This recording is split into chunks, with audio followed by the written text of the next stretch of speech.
when the world fractures and time itself begins to bleed, one young warden must brave the heart of a shattered forge to mend the strands of reality, or watch existence unravel into oblivion.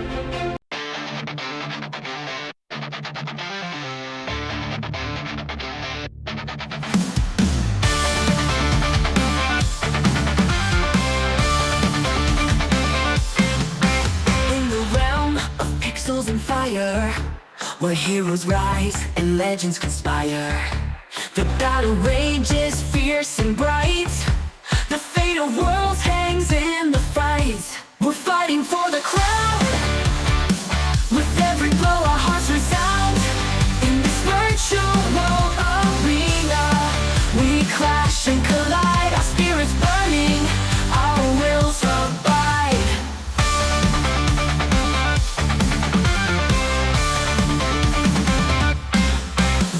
In the frost-bitten realm of Enclave, where snow fell like ash and the sky was ever bruised by twilight, a silent power slept beneath the earth. The Warden Order, protectors of balance, had long faded into legend. But when the crystal storms returned, scorching the skies with fire and ice, an ember was lit in the heart of a survivor. Her name was Bryn. Once a gifted apprentice in the arts of elemental channeling, Bryn had watched the collapse of her home from the cliffs of Windskar. The Heart Forge, an ancient monument pulsing with primal energy, had fractured. The shattering, as it would come to be known, birthed abominations, living magma twisted with ice, beasts whose howls could bend stone, and spectral echoes of the past screaming through shattered time. Now, 6 winters after the fall, the ember of the Warden Order flickered once more. Bryn stood at the edge of a ravine, the wind howling as if mourning the world's slow death. Her ember gauntlet, a relic older than memory, shimmered with suppressed energy. Around her waist was a coil of woven iron vine, and slung across her back, a blade shaped from skyglass, light as air but strong as the mountain roots. "Still think this is suicide?" she asked, glancing over her shoulder. Kale grunted. A giant of a man, his armor was forged from petrified roots, and his warhammer, Verdance, had shattered a glacier in a single swing. "Absolutely. But I'm with you." Lyra, the fire weaver, crouched beside a smoldering rune etched into the ground. Her hands glowed faintly. "I've seen what lies inside the forge. We're not ready. But we never were." Together, they descended into the chasm. The Heart Forge was no longer a place of creation, it was a wound. Twisting corridors of molten stone and jagged ice coiled in on themselves like a living organism. The deeper they went, the more the rules of nature unraveled. Time stuttered. They heard whispers in languages they never learned, and occasionally saw glimpses of themselves walking just ahead or far behind. "Reality's broken here," Vaughn murmured, adjusting his lenses. The scholar warrior held a tome bound in scales. "It's bleeding into the echo." "The echo?" Bryn asked. "A shadow realm born from trauma," he explained. "This world's pain made manifest, and something is feeding on it." As if summoned, the walls trembled.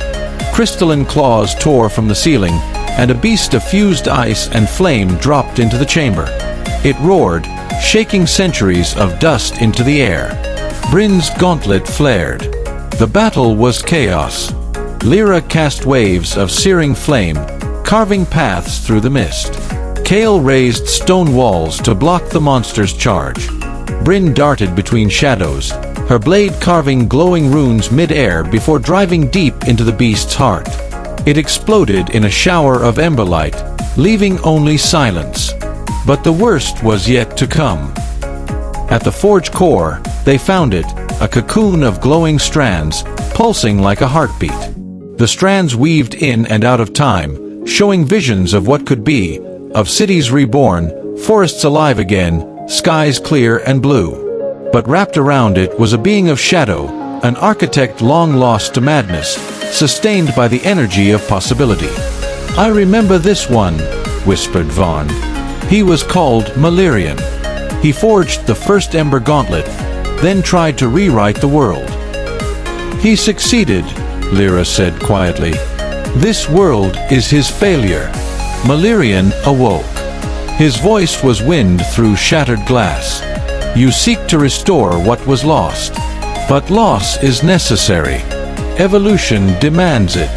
"No," Bryn said, stepping forward. "You broke the strands. We're here to mend them." A final battle erupted. Fire against shadow, will against fate. Malerian conjured illusions of the past. Loved ones, triumphs, regrets. He tried to break them with memory. But Bryn anchored herself in the present. She raised her gauntlet, and with a cry that echoed through realms, unleashed the stored energy of the Order, the last gift of the Wardens. The strands surged, wrapping Malerian in light. Time bent. Space shattered. And then, it ended. When Bryn awoke, the forge was quiet. The cocoon pulsed steadily, now stable. The sky above was clearer. The corruption receded. The world, for the first time in years, felt possible. Lyra smiled through tears. "You did it." Kale looked at the rising sun. "No, we did it." And thus began the weaving, a new era, where the strands of reality were tended not by power, but by care. Where hope was forged, ember by ember, from the ashes of ruin.